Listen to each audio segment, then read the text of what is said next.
Welcome and thank you for coming back to TADHack Global 2017. I'm Jason Lowe from Oracle here at QUT. The space at QUT is sponsored by Oracle Foundry and Oracle. I have my next speaker, Dr. Matthew Rimmer. Nice to meet you. G'day, how you going? Interesting, yeah, fantastic. We had some great speakers this morning. We just had Dr. Monique Mann around talking about, from School of Justice, talking about law surveillance, privacy, law enforcement, lots of really good content there. We had a few speakers around security and application development. We've had drones. We've had lots of really good speakers this morning. So glad that you can actually come along to TADHack and discuss about what you do. Great to be here, particularly being a professor at QUT who does work on intellectual property and innovation law, and we have to kind of cut across a wide range of different regulatory fields, but telecommunications is a particular obsession of ours. So just as an introduction, let me get this right, Intellectual Property and Innovation Law Research Program. What is that? We have about a dozen researchers who work across international trade and sustainable development, all the various dimensions of intellectual property, copyright, trademarks, patents, trade secrets. We look at media and communications law. We look at innovation law, particularly a lot of work on 3D printing and robotics and biometrics. We also do a lot of work on open data, open access and open innovation. So we host Creative Commons Australia at QUT, which provide open licenses to kind of enable access to various sorts of innovations and creative works. So we cover a wide range of territory. That's quite, yeah, as you said, quite a big range in territory in terms of that field. I'm just questioning, one of the things that when Angela sort of say, hey, why can't we get Dr. Matthew Rimmer on and talk about net neutrality, and then start looking at some of your older ABC radio interviews around that space. So it's quite a big thing that we need to be talking about. Well, network neutrality is a really interesting concept. I mean, some of you may be familiar with it, and some of you might be unfamiliar with the concept. Particularly in Australia, it's quite curious that network neutrality hasn't really evolved and developed the way it has in other jurisdictions. But really, Professor Timothy Wu from Columbia University coined the phrase network neutrality, and he's a historian of media and the law, and he was very kind of concerned about the historical pattern of monopolisation of various different media platforms like radio and television, and he was very kind of concerned that there would be similar trends in relation to telecommunications and the internet. So he was very kind of interested in trying to develop some new doctrinal concepts to try to ensure that there would be a free and open internet. And he was very kind of interested in the notion of a common carrier in relation to telecommunications. So he was thinking about ways in which to stop the problem of broadband discrimination. And he kind of coined the phrase network neutrality to kind of capture that concept. And over the past 2 decades, it's been fascinating to see that quite abstract philosophical discussion really become institutionalised in some leading jurisdictions. After some hesitation and equivocation, President Barack Obama did embed network neutrality into the Federal Communications Commission system. But the new President Donald Trump, as part of his deregulatory agenda, seems to be trying to deconstruct the rules in relation to network neutrality. But the idea has kind of migrated to other jurisdictions as well. So at QUT we had a great event on digital transactions in Asia, and a quite lively discussion about the concept of network neutrality in India, particularly with the Facebook Basics program. So it's interesting to see how network neutrality has informed other discussions. And in Australia, it's kind of had a shadow presence. There's been a great deal of concern in Australia about the slow internet speeds that exist, particularly with the halting, frustrated rollout of the National Broadband Network. So there's this emerging discussion about network neutrality in Australia. So when we look at that, one of the things I've been asking most of the speakers is roles and responsibilities within, whether it be government, whether it be corporates, public sector, even down to the individual resident. And what are the responsibilities that we will have as part of that community? Well, network neutrality matters, not in terms of just being merely a kind of an abstract concept, but it's also connected to larger debates about freedom of speech and human rights, about competition and consumer rights, but also about innovation and entrepreneurial activity. So the last speaker, Dr. Monique Mann, kind of talked about the importance of human rights in the digital era. Yeah. Amongst other things, network neutrality might help enable freedom of speech and human rights in the internet by ensuring democratic participation on the internet. A wider range of voices can potentially be heard. So some of the key defenders and advocates for network neutrality, like Senator Al Franken, former comedian, current Democrat, has said that freedom of speech is foundational for a lot of other freedoms, and network neutrality is very much bound up with providing platforms to enable freedom of speech.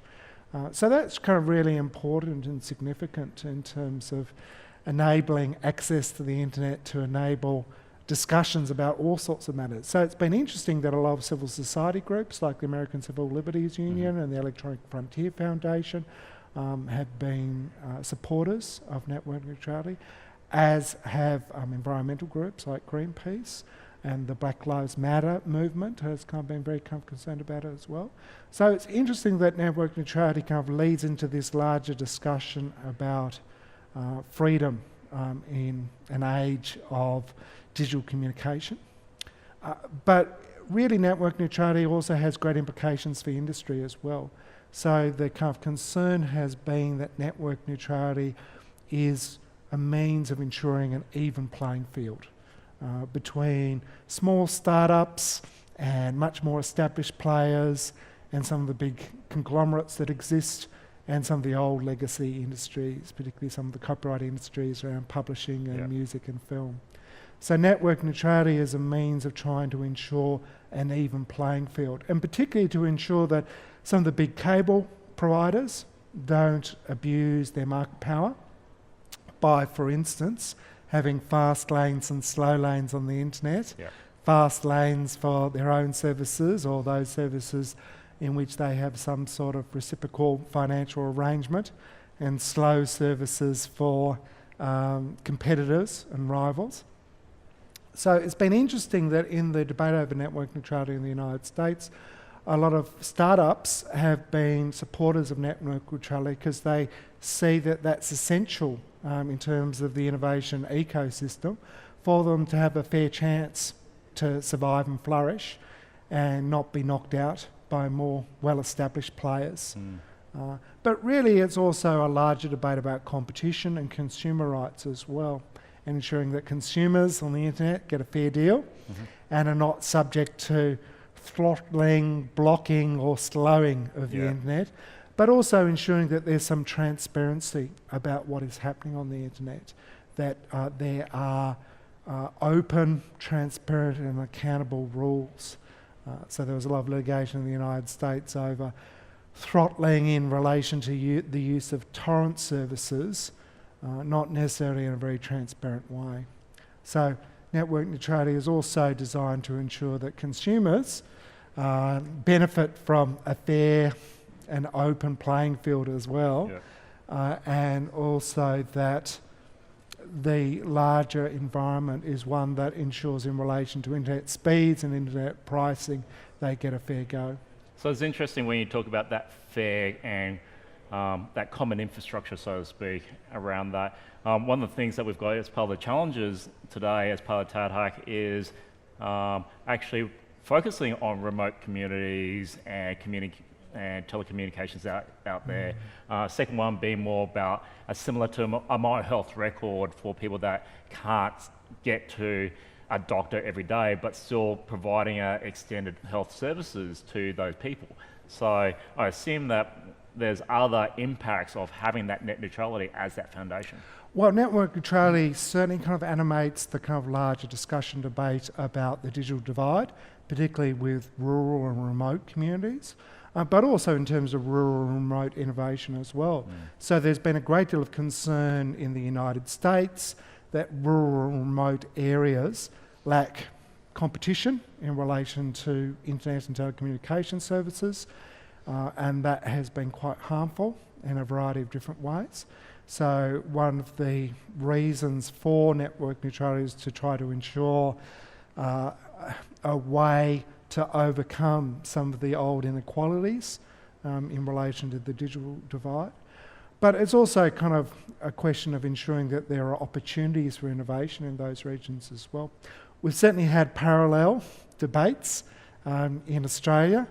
In Queensland, we've had a bit of a problem with the drought at the moment in terms of climate change leading to an inordinately hot winter. But we've had some parallel problems with the data drought, particularly in rural and regional parts of Australia. And there have been problems with the rollout of the NBN, but also the kind of patchwork of other solutions like the Sky Muster, which was designed to try to provide better coverage. And there's a great discontent within rural and regional communities about the inequalities that exist there. And it's certainly evident. I mean, having family in rural and regional parts of Australia, plaintive cries of my daughter visiting Coonabarabran and northwest New South Wales, just in terms of the third-rate internet services that are available and the lack of proper Wi-Fi, the lack of proper coverage. It's very kind of striking. But even in urban parts of Australia, there are huge problems in terms of the adequacy of internet and broadband services. Even in inner city parts of Brisbane, there have been huge problems in terms of things like internet speeds. So, if Australia wants to have an ideas boom and boost its innovation and help our creative engineers and technicians and innovators, network neutrality is a means of helping achieve that goal. So I think if Malcolm Turnbull is kind of keen on boosting Australia's innovation, perhaps he needs to think about how network neutrality could play a role in boosting Australia's innovation capacity. And unfortunately, in terms of our debates over the new media law reforms, that was a topic that didn't really get an airing as it should. There has been a discussion that there'll be an inquiry into competition in the digital age, particularly looking at Google and Facebook as part of the deals done with Nick Xenophon.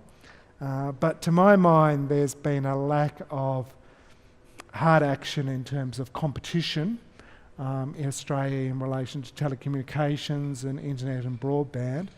There's been problems in relation to protecting consumer rights, but there's also really a need for a stronger doctrinal device to promote competition in Australia. So my frustration with the media law reform debates was that there was a recognition that our media laws are antiquated, but there was a real failure to invent and devise some new, well-adapted doctrines for the age of broadband.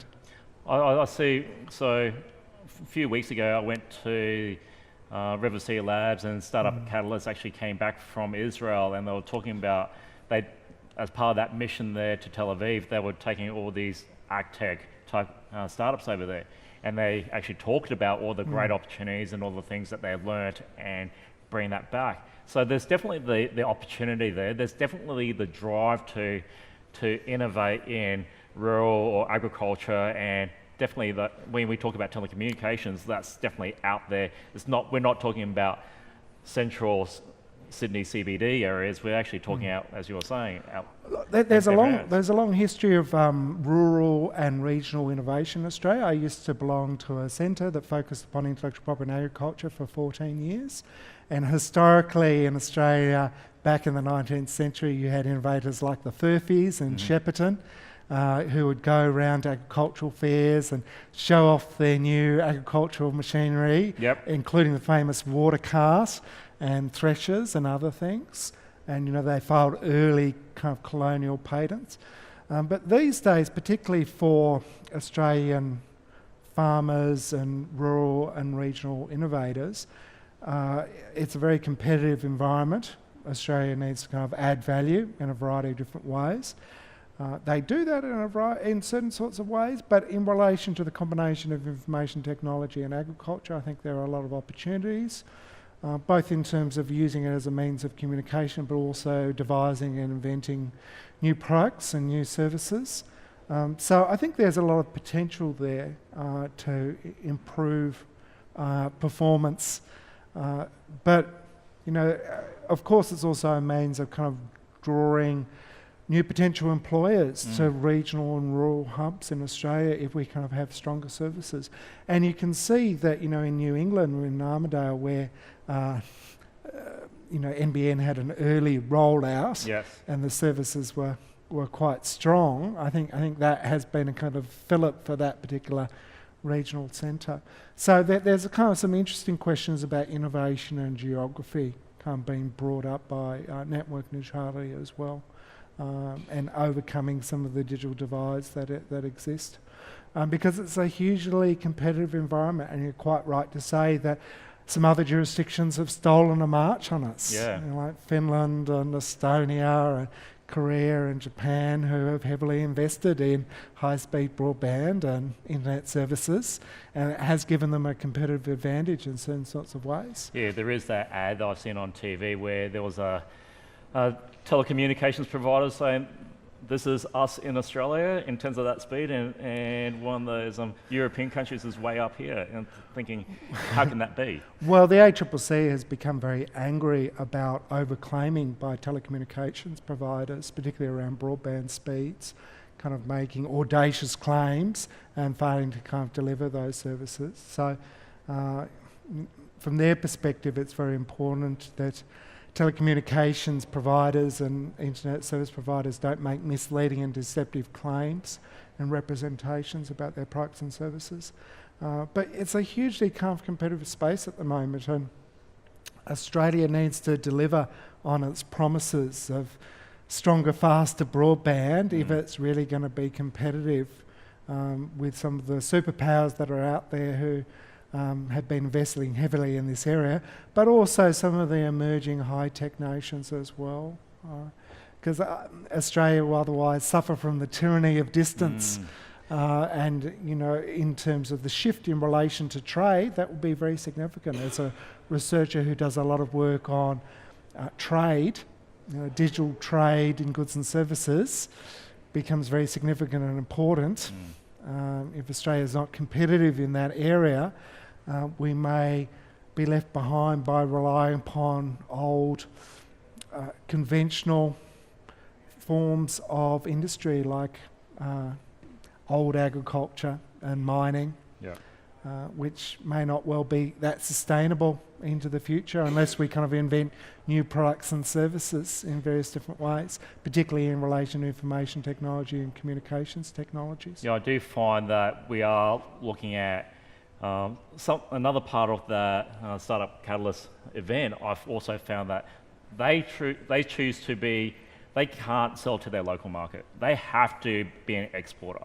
And as part of the connectivity in terms of people and the community, but it's also the infrastructure and how do they communicate to the world.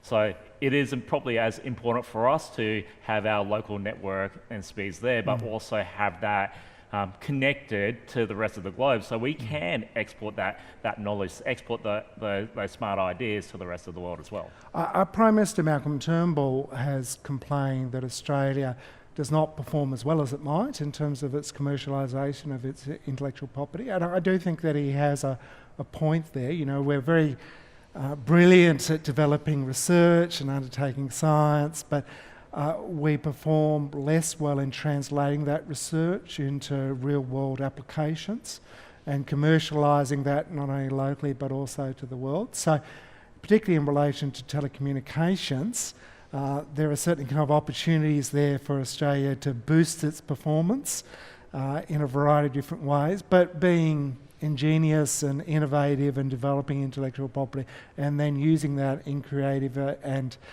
prosperous ways will be advantageous to Australia. I see that. Probably just as a last note, us selling to the globe doesn't necessarily mean that we forget about what happens locally. I think, especially in this information age, we can translate a lot of that stuff locally, so it's going to help us from a GDP perspective and selling to the world, but also to the local community. So, so just to close out, so thank you for your time this afternoon, and I appreciate the chat with you, Dr. Matthew Rimmer. Thank you very much.